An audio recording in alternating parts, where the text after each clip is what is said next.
Welcome into the Bite Meat Podcast. As always, I'm John Lopez, and as always, we have a terrific guest for you here today. And you guys know if you listen to this podcast at all, and of course, we always recommend that you go to subscribe wherever you get your podcast, but start at Podbean. Podbean is where we host it, so you can get literally every single episode that we've ever done. That includes names like Aaron Franklin and Leonard Botello and Grant Pinkerton, who, by the way, Grant Pinkerton, I'm going to get him on again real soon. How about a first place finish in brisket at the Memphis in May last weekend? That is something special. So I'm going to get Grant on again. Obviously, we've had CEOs of Big Green Egg and Traeger and Pits and Spits and all that. We'd like to bring you the best guests from all over the country. And that's something that I really try to emphasize because we're fusing all these different regions of the world, really, and the company and the country. And so we like to get a little bit of everything. So we go today to Wisconsin. Of course, this podcast brought to you every week by Texas Star Grill Shop, where you can get some of that OG sauce as well. And we're going to get into some of the things that Chris Shem has going on, and better known as that griller guy. And quite the story, Chris. So let's just get in with the story for those of our listeners around the country that do not, maybe not quite as familiar with your story, but you just like to tailgate. You just like to cook at your house. And then what happened?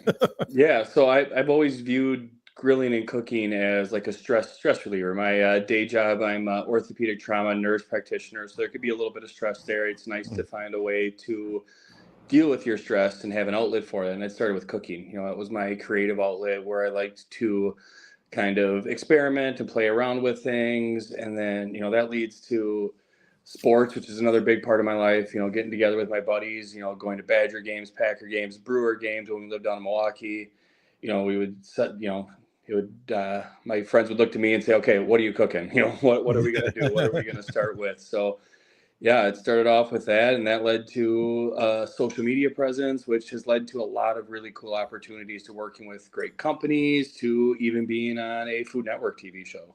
Yeah, tell us about that, because we've had a bunch, Sunny Lynn, who's been on Chopped, and Sloan Rinaldi, who's going to join us next week. She's been on the Netflix show and all that. Tell us about that experience.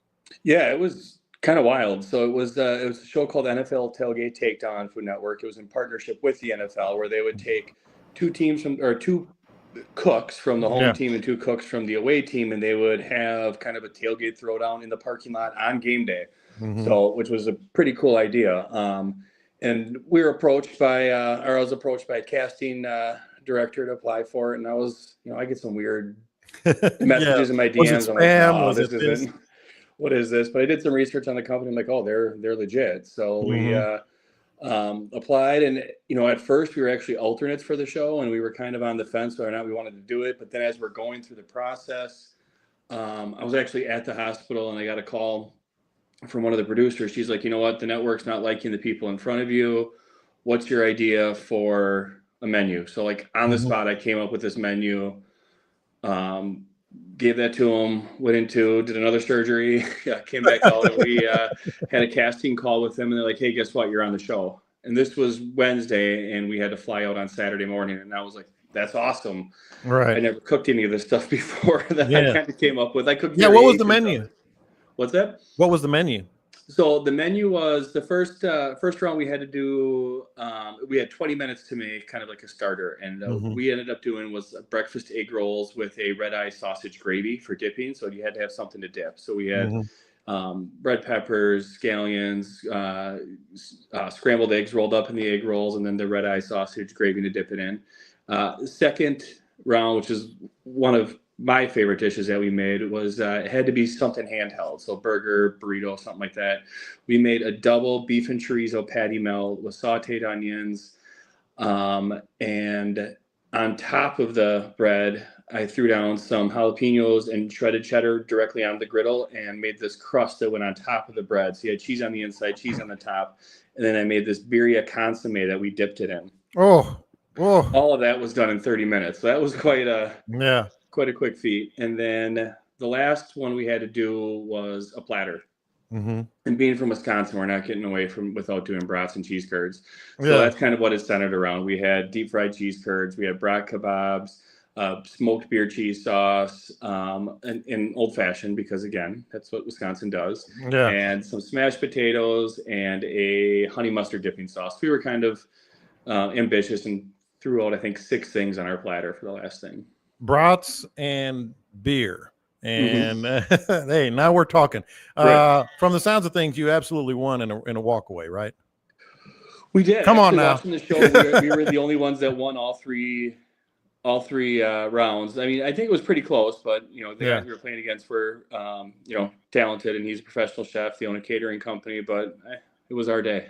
Hey, man, that's good. Was it a Packers game, a Badgers game, or what? It was a Green Bay at Buffalo, so we were in the middle of Bill's Mafia, and it was kind of cool to see, but a little nerve-wracking when after you win, they're like, all right, you guys have to walk through the rest of the tailgates now, and your packs are closed, but we're taping you. It was Yeah, kind of a they're really nice neat and experience. calm. That Bills Mafia is nice and calm. They don't say anything. No, it was fun. I mean, it was better than Philadelphia, right? Yeah, exactly. Well, in my day job, I don't know if you know this, I'm a sports broadcaster, so we are the home of the Texans. J.J. Watt is obviously near and dear to me, and I've gotten to know him a little bit, and I'm sure he might even listen to this podcast and say, yeah, that's what we're talking about, brats and cheese curds. But that's kind of where I want to go. We do a lot of topics on this show, smoking meats, whether it's briskets or shoulders or ribs or whatever. We've done some live fire discussions with Jess Pryles, who's big time in that area. We like to go around the country. How would you define what you do, what Wisconsinites do in terms of their staple grilling techniques or smoking or barbecue, however you want to put it?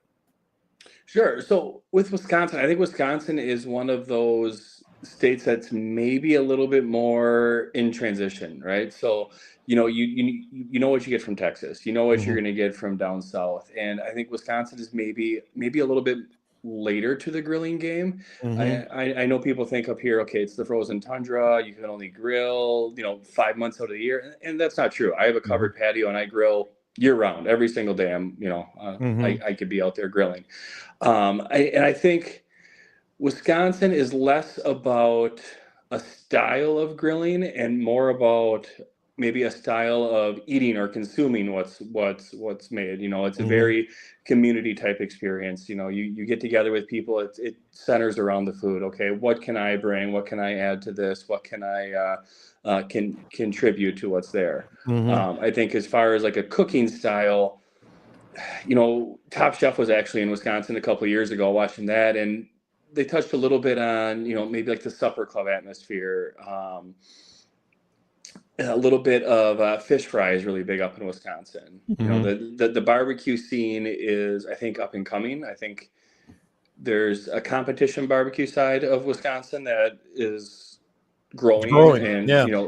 cultivating. There's some big names that we'll see up here at tournaments. My parents used to help run some KCBS competition barbecue tournaments up here, so I've got to see like Darren Worth cook and some of these other big names, and it's pretty cool. I got to meet Myron Mixon when he came up here to see one of the competitions. So the competition barbecue scene is growing, but I don't think we have a regional flavor when it comes to barbecue. Right. When I think Wisconsin, and I've been to some Packer games, because of my day job, and I've been to some Badger games here and there. I think of grilling by and large, and I'm sure you get that a lot. But how much of that is true? How much of that might be changing? Yeah, I think a lot of what we do, actually, I consider more grilling. People will say, okay, well, what are you barbecuing? I'm like, well, I'm not really barbecuing. I mean, yes, I can fire up my big green egg and smoke a brisket or beef ribs or pork butts, but a lot of that is different than what we do at especially tailgating. You don't have time to do everything on the spot. But that being said, there's times when I'll cook ribs and then bring them along in a tinfoil pan and warm them up while grilling, and there's ways around some of that, or keeping stuff warm in a cooler. But yeah, I'd say more of what we do would be grilling would be accurate then. Yeah, and so with that in mind, that's one of the reasons I wanted to speak with you. We've had every imaginable, steak technique and different types of chefs and cooks and pit masters that do steaks differently. when I think Wisconsin, and again, correct me if I'm wrong, you know, I'm the Texas smoking briskets and ribs guy and chicken and all that stuff. I think of flank steaks, maybe some, not necessarily the thickest steaks in the world, but you know, stuff that you can do relatively quick. A lot of handheld stuff in Wisconsin. How much of that is true? And I want to get into the steak conversation with you. Sure. Yeah, steak is something that it's probably one of my favorite things to cook. You know, I think when people think of Wisconsin, they think of dairy. You know, you have to remember that where dairy comes from, and dairy comes from cows. So there is a lot of cows in Wisconsin, and they just don't make milk and cheese, right? They have beef up here, so we do have a lot of beef, and a lot of different types of steak are found. So I would say honestly, the true Wisconsin steak, which you're going to see, you know, going out to eat, stuff like that, you're going to see prime rib. You're going to see that at almost every single supper club on Saturday night. They have prime rib specials. Friday night fish fry, Saturday night prime rib. You know, you go to the stores, and yes, some of the butchers they're going to have the fillets, they're going to have the New York strips, the ribeyes. Flank steak, which is a cut that I love, is not that popular up here. It's really hard to commercially find a whole picanha or culotte. You have to go to a specialty butcher and know how to order it. Tri-tip is also very difficult to find up here. You know, but it's more of your traditional beef cuts. And there's different ways to cook them. No, for sure. The other thing is, you know, the different cuts of meat. Or, you know, we talk about a lot on this podcast. Take me through prime rib, though. That's not something we've hit a lot. And a lot of our podcasts, we always like to inject some, you know, some tips, some styles. Prime rib is a special kind of way to do it. How do you do your prime rib? So for me, my prime rib, I actually like to smoke it. I do like imparting that kind of low and slow flavor. When you have a, you know, prime rib is going to be your standing rib roast or the whole ribeye. You know, usually what we look at up here is, you know, probably a 3 to 4 bone prime rib. So we're looking at, you know, 9-10 pounds. And I really like that inside to make sure that it renders its fat. You know, I don't like a lot of the big fatty chunks on ribeye. I'm one where my personal flavor is I'd rather take that prime rib, cut it into steaks, and, you know, get nice charred sear on all the sides. But if I'm doing prime rib for a holiday or something like that, I'm going to slowly smoke it, bring that middle temp of the roast up slowly so that fat renders into it. I'm going to pull it, and I'm going to make the biggest fireball you'll ever see when I sear that then direct. All that crust that's on the outside, that big green egg is just humming with it. But for me, that's the way to impart that crust. You know, you go out to eat some places and they just do the prime rib, or they bake it in the oven, and, you know, there might be something on the outside, but I like that.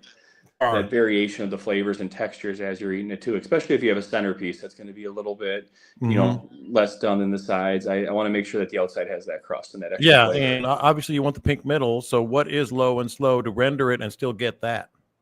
Yeah, so I usually try to go at 225 degrees as long as I can. You know, there's times when all of a sudden you get impatient and you might crank it up to 250. But again, the nice thing about a prime rib roast is you're not cooking it like a brisket. So you don't have to let it get to 202 degrees to be tender. It's already going to be tender. The only reason why we're doing it low and slow is because I don't want my spinalis to be completely gray. You know, if you just try to sear that a little bit hotter and go a little bit hotter, the spinalis, or that, you know, seat cap of the ribeye, which is, I think, the most flavorful part of the ribeye, or at least the most tender, is going to be completely gray, which it's still going to taste really good. But that's not what you want. Right. And when you're looking at it, you don't want to visually see that either. So by going a little bit lower and slower, bring that temp up to, you know, in the dead center of it, I'm okay if it even comes up to 222 degrees or so, because I'm only going to be searing it for about, you know, 45 seconds to a minute and a half at most. So it's not going to come up as much as you would with a steak. So you know, with a steak, I'll pull it at, you know, if I'm doing a 2-inch thick ribeye, I'll probably pull it at, you know, 120 and 120 or even 115 at times, knowing that's going to come up a little bit more, but that heat's not going to penetrate all the way through. Yeah, that's interesting, and I like that. That's good. That's good technique. Now, getting back to your story, I made this note to myself because I was looking at a YouTube video. You've actually cooked with some NFL players showing up at your tailgate and such. Is that correct? Yeah. So that started, oh gosh, that started years ago. And none of them are actually on the team anymore. Actually, a few of them have retired. Now I feel like I'm dating myself a little bit, but no, I had a message from Brett Hundley, who was a backup quarterback to Aaron Rodgers. He's like, I was doing a class and I posted a chimichurri recipe I was making for the class. He's like, hey, I want to learn how to do that. It was on a Saturday and they were away, so obviously he couldn't come to the class. Yeah. I was like, yeah, whatever, anytime. The next week he sends me another message. He's like, no, seriously, I want to come over and learn how to do that. Great. So he came over, we cooked, we had a good time. He sends me a message later. He's like, hey, I want to do this every day or every week. And I'm like, awesome, but I have a day job. Like, it just ended up where I had an early day on a Tuesday where he could come over. We're like, well, but we'll figure something out.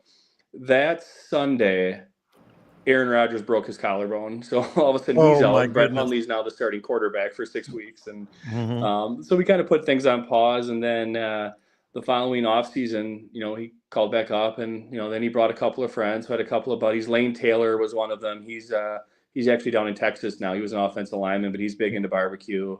Really likes to do a lot of that stuff. So him and I still, we still keep in touch. But I've ended up at cooking with Lane Taylor at his house, and it was, 2 weeks before Christmas, and there's 25 Packers there and me. We were at Brats one time during preseason, or it was actually during the NBA Finals. We're watching the NBA Finals with like 13 members of the Packers and grilling out. It was great. I mean, we've had a lot of. And as a fan, you must be going, how in the world did this happen? Oh yeah, we're just sitting there, and we're making. I think Lane and I, for that Christmas one, we ended up doing I had 13 Wagyu ribeyes that we were cooking. He did 9 racks of ribs. We had sweet potatoes. We had all this stuff. And man, I mean, I'm 6'4". I'm a pretty big guy, and I have pictures next to some of these guys like Jimmy Graham and David Bakhtiari, and some of these guys that just make me look tiny. Yeah. Well, that's awesome, but it also speaks to, when I think Green Bay and a lot of places, Buffalo as well. You mentioned them earlier. I think tailgating, I mean, that's the heartbeat of what you're doing, isn't it? Or backyard cooks. It is, tailgating, home gating. There's a lot of things you can do with that, especially in your backyard. And it's not just brats and burgers.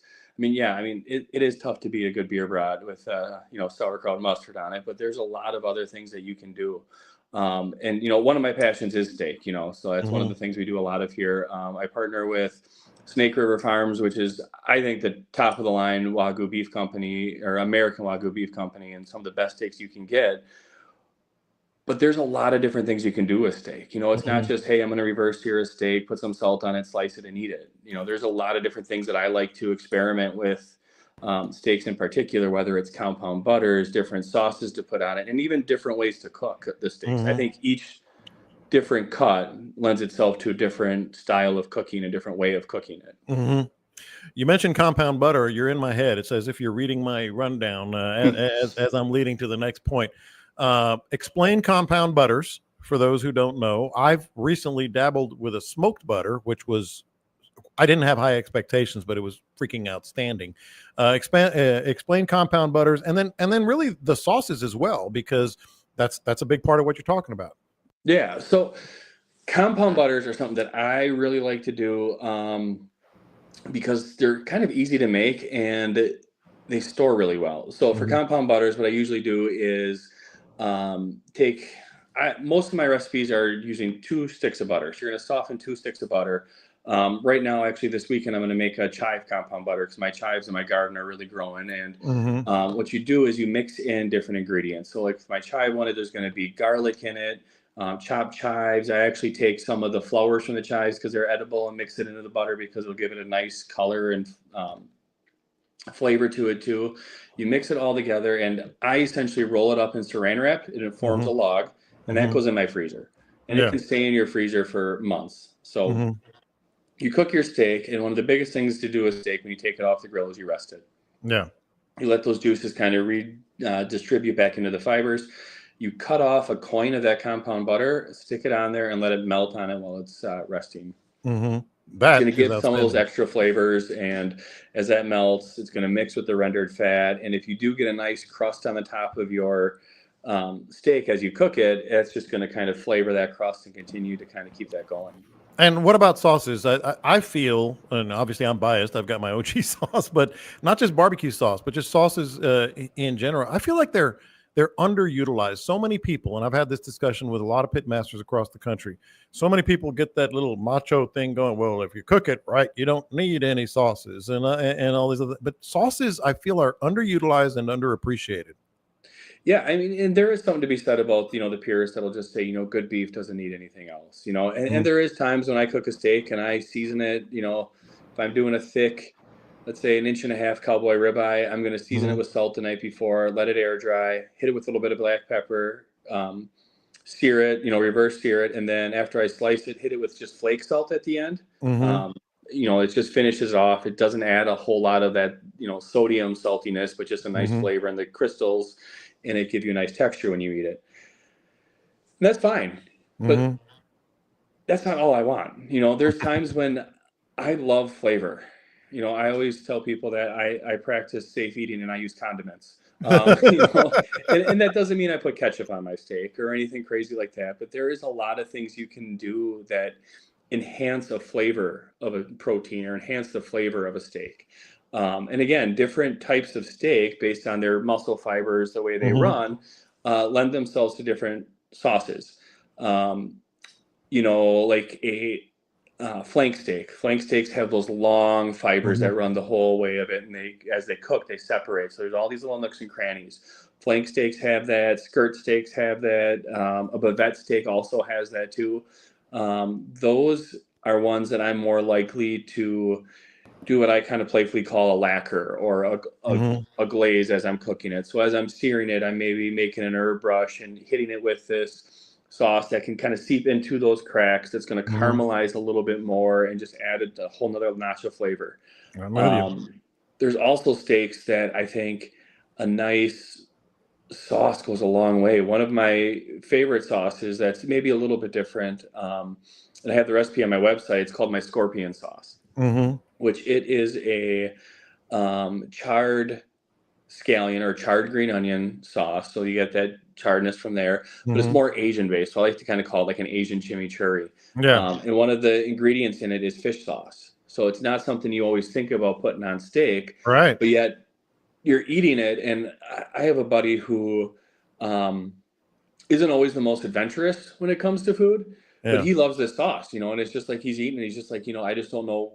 There's just this flavor to it. This, It's almost a umami. rich. It's like a richer kind of almost earthy Yeah. flavor, right? Yep. It brings that umami to it, which a lot of people, don't necessarily have their finger on the button of that type of flavor, but when they eat Mhm. it, they just know that they like it and they want more. Yeah. And I think that's a way that we can really, let the sauce complement the beef. Yeah. If you do it right, you're not covering up the flavor of the beef, you're enhancing it. Yeah. No question about it. No, that's just. Why haven't you competed more, or have you? I have 3 young kids. I got my job, and I don't want it to be work. Mhm. Right now it's a passion. It's something that I love doing, and I don't want it to become something where that aspect gets taken away from me. Yeah, yeah. And the good thing about being a an orthopedic nurse practitioner is you can use that scalpel to get real good cuts on the real good cuts on the You on can the get pretty steak. precise, although with being in trauma, we deal with a lot of big metal and saws. But yeah, I don't know why I thought of that right there, but I was like, "Oh, we can get a nice little cut on that steak." Let's talk about pits and techniques. Mhm. Wisconsin and a lot of the Midwest is not a lot, but some of the Midwest tends to be hot and fast, and a combination of what you mentioned earlier with the, with the prime rib. The big green egg I know is one that you lean on heavily. What are your techniques and styles when it comes to pits and techniques for these cooks? Yeah. So one thing, being in Wisconsin is you got to be efficient with your cooking, right? Hmm. So if I'm cooking outside in, January and it is, with the wind chill -15 degrees, Hmm. I need a grill that can be efficient enough for that. Um, I am a very much live fire kind of guy. Like I like the actual aspect of having that live fire. I've cooked on a Traeger. Mm-hmm. I actually have one in my garage. It's a beautiful machine. Like, it is built very, very well. I have some friends that make some amazing food on it. It's just not my style. Mm-hmm. I like to be able to use, 225 1 second, and then 15 minutes later be able to crank it up to 700 degrees Mm-hmm. and sear my steak. I like to be able to have the option of taking the grates completely out and taking my tomahawk ribeye and throwing it directly on the coals for that caveman sear. Mm-hmm. And for me, that's what the Big Green Egg gives me. It gives me that versatility to go low and slow, to smoke, to go hot and fast. With their new expander accessory, well, it's not new anymore, but for Yeah. me, that was the biggest game changing, because Big Green Egg is a Kamado style grill, which is not new, right? So that style of Right. grill has been around for thousands of years. It's very old. Yeah. Yeah, I mean, there's really nothing new that they did with that, Yeah. with the style of grill. I mean, they did a really good job of making it efficient with the double walled ceramic, but their expander system, which I love, and for those of you that don't know, it's Big Green Egg is round, so the expander system is a series of different half moons where Mm-hmm. I can have one down here that's direct heat, indirect heat here, a whole second shelf up top. Mm-hmm. So what that allows me to do is, a lot of times I'm cooking, I have my potatoes up top in a shelf, I have a cast iron skillet with green beans that I'm blistering while I'm making, 2 strip steaks. Right. And then I can even have a saucepan up there too that's reducing, my butter, or Mm-hmm. something else, a bourbon cream sauce that's going to go over the top of it. I have all of that cooking all at once, and even though the grill's set up for one style of cooking, I'm still cooking at different temps, Sure. indirect or versus direct, and that's where I think for me the Big Green Egg really shines and allows me to do that without having to have 3-4 different grills going. The first thing I thought of, in the temps that, I'm in Texas, so I'm in Houston, and I don't have to worry about 15 below very often, but you can control the temp, right? Yeah, it's very easy to control the temp, and I've been cooking on a Big Green Egg, I think now for 11 or 12 years. So it's to the point where I'm hardly even paying attention to what the thermometer says. I know that if I have my top vent open this far and the bottom vent open this far, that it's going to be about 420 degrees, which Yeah. That's where I like to do a lot of my grilling, which is another reason why I prefer the Big Green Egg over, let's say, a Traeger or any other pellet grills. You go through a lot of pellets if you're trying to do a lot of your cooking at 425 degrees. Yeah. See, I don't have to worry about that. I get one bag and I can do 2 days, 3 days sometimes. Oh, really? Yeah.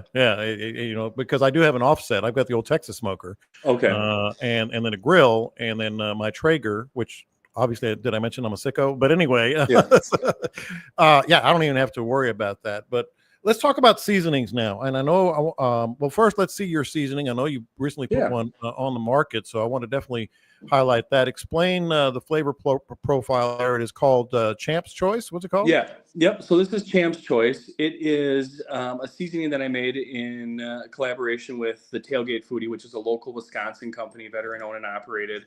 And actually, one of the owners of the company was deployed overseas with my brother-in-law. So it was easy for me to agree to kind of work with him, knowing that they had that going on. And Champ's Choice is kind of an ode to that second dish we did on our Food Network show, that birria style patty melt. So up in Wisconsin, again, people think of brats, cheese curds, stuff like that. They don't think birria. But it's a flavor that I really, really like. And as you struggle to find good birria up here, it's just like, you know what? Let's just make a seasoning for it. So the seasoning itself has a vast variety of the different peppers that you would need to make it. Cumin, it's got some cloves in it.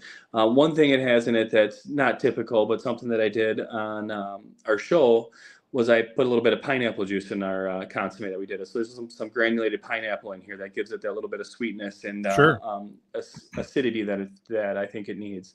And the seasoning is very versatile too, which is something that I really like. And one of the things I like about our label is not only does it have my face on it, but this QR code here brings you to a virtual recipe book, which is on my website. But I have recipes for things like Bloody Marys, dips that you can put this in. But mainly, I love it on the smash burger. And then the other reason why I like this is you can take a tablespoon of this and mix it with 2 cups of beef broth to make like a quick consomme with it. Okay. So you still get a lot of those flavors without having to buy all the different ingredients that, honestly, it's hard to source those up here sometimes in Wisconsin. Yeah, you can't throw a stick without hitting Birria down here. But Right. I get it. I totally get it. And so that was kind of the entry point. Oh, first of all, website if anybody's interested in it. Oh, it would be thatgrillerguy.com.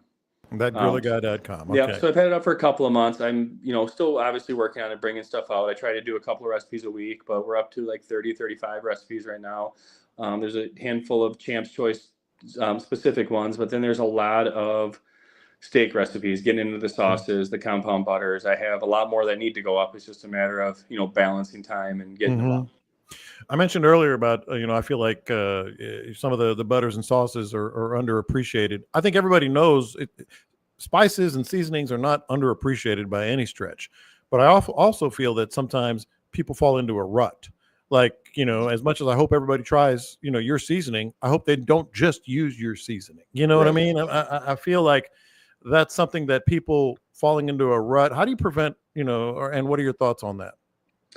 Yeah, I mean, even just talking with my wife sometimes, we're like, okay, well, what do we want to make for dinner? She's like, well, everyone loves the chimichurri. I'm like, you can't go wrong with it, but Yeah. I just like to try new things, So it's okay. So what's our next step? And admittedly, as a self-taught cook, I watch a lot of cooking shows. You and me that's both, where brother. I get a lot of inspiration, watching Top Chef, watching a lot of the other shows where it's like, watching Michael Simon do his outdoor cooking. When it's like, okay, I like that flavor, but I want it to look this way. Yeah. And maybe mix in this flavor idea. So then it's a matter of, okay, how do we mix that up and make it my own? So that's kind of where we kind of start from and go from there. Yeah. Yeah. All right. So we've avoided the elephant in the room for 32 minutes now. Let's talk brats. Let's talk brats and sausages, Wisconsin style. I know it can't be just this simple, or maybe I'm wrong and it can. To me, the key with brats, I'm talking to the expert here, literally in Wisconsin, is just getting the right ones. But what else are you looking for, and how do you do it? So there is that can actually be a very controversial topic in Wisconsin, right? You have people that say, okay, you have to parboil your brats first in beer and then sear them, and then develop that crust. And to me, I don't like the texture you get when you do that. They're very, very tender, but like you could go like this and they break. They don't snap, they break. I like to have a little bit of that bite to it. I like the snap, like on a good hot dog. Yes. So while still maintaining that beer flavor, what I usually do is on my XL Big Green Egg, I have about a 13-inch cast iron skillet that I put on there at the same time that I do the brats. And in that skillet, I have a cut up onion, a bunch of sauerkraut, and a couple of cans of beer. One thing that I did a couple of times, which I actually really liked, was I had a party, and when you have parties, everybody brings like a 6-pack of beer. Yeah. A couple of people brought cider beers. I'm not big on drinking the cider beers, but they're really good as the beer for your brats. Yeah. So I kind of started doing that. There's times when, since I don't buy them a lot, that I'll even cut up a Granny Smith apple and put that in with that just to give another little layer of flavor. So then as I'm cooking the brats, I'm constantly moving them from direct on the grill to indirect. That's what I was just going to say. So it's not like cook them first and then put them in there. You're literally kind of going back and forth. I keep pushing them back and forth. And then maybe at the very end, the last, 5-10 minutes, once I get color on all the sides, I'll leave it in there to just let it kind of simmer. But I am a big fan of in and out, moving them around, making sure you're developing color on the sides. And there is a balance. I mean, there's some people that will say, when I eat my brats, I want it completely charred. I want it, burn it. That's a little much for me, but yeah, you do get it dark on all the colors. That adds that texture because again, you want to have that bite through and that snap when you bite into it. So you're kind of moving it around, making sure you're getting crust on all sides. I'm not big on when it comes to really any of my cooking, whether it's steak or brats. I don't care about grill marks. I don't like the perfect hash mark grill marks. I like crust. I think crust is what brings you flavor. So I'm just trying to build crust up on all sides of that brat as I'm turning it. putting it in, and as you pull it back out, some pieces of that sauerkraut or onion are going to be stuck to it, but they're also going to caramelize and give you a little bit of texture as they cook on it. And I think that just adds to more and more flavor as you do that. See there? People thought you just cook them on a grill. Yeah. But I mean, go ahead. You certainly can, but for me, that's the way to do it. The right way. Yeah. The way you want to, the way JJ Watt remembered eating them when he was growing up. Yes, sir. That's funny because as we're talking about this, it does make a difference in the flavor. It's like when again down here, I can eat someone's brisket, and in my mind, of course, you don't say it out loud, I'm thinking, well, I would have done this different, and this different. I'm sure you're the same way with brats, because there is such a thing as a great brat, even though they're all good, right? There is, and brats are one of those. So where I think brats are a little different than hot dogs is there's only a couple different ways to dress a brat, right? Like, my wife is very adamant, ketchup does not go on a brat. She is just mustard and sauerkraut, which is fine. Yellow mustard and sauerkraut. I can sometimes take the sauerkraut. I take it or leave it. But for me, my favorite is the horseradish mustard on a brat, and the bun's got to be able to hold up, right? So it's not a bun that I want to just disintegrate or fall apart. That has to hold up. Get wet and everything. It's a lot of the other cool thing about Wisconsin is we have a lot of meat processing places that, yes, they sell, there might be some of your specialty butcher markets, but they also process all their own sausage. Deer hunting's big up here, so people bring their deer to them. They process the venison. Some of these places up here have crazy brats.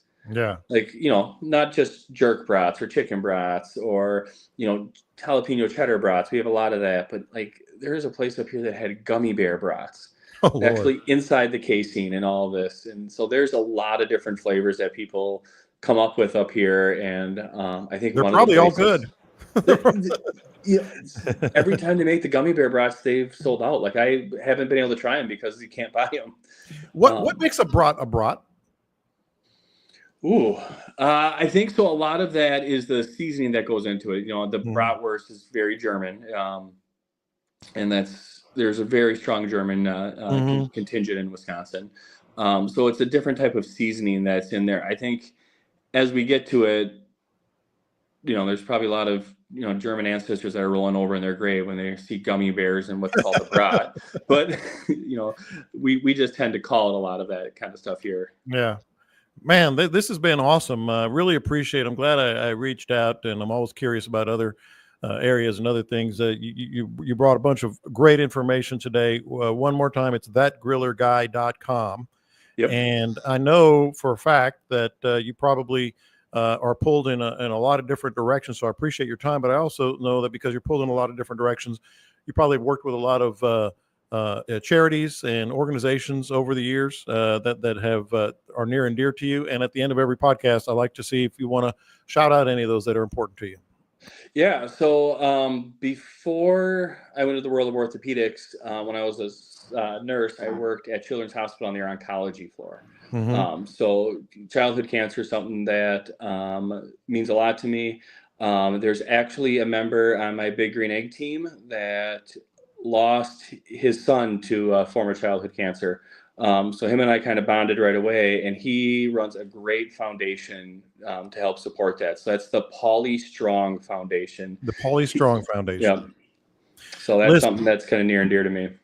Couple things before we let you go. Tell your wife I'm a mustard and sauerkraut guy, even though yours sounded good. And my daughter has been an oncology nurse at Texas Children's Hospital right here in the greater Houston area. So we got that going for us. Man, I really appreciate you joining us. Oh, awesome. I'm happy to be on. Thanks a lot. All right, guys. Appreciate you joining us as well. Don't forget to subscribe to the podcast wherever you get your podcast. Start at Podbean. And you guys have a great week. Great Memorial Day. Cook some brats now that you know how. And we'll talk to you next time. Smoke it up. We will talk to you next time.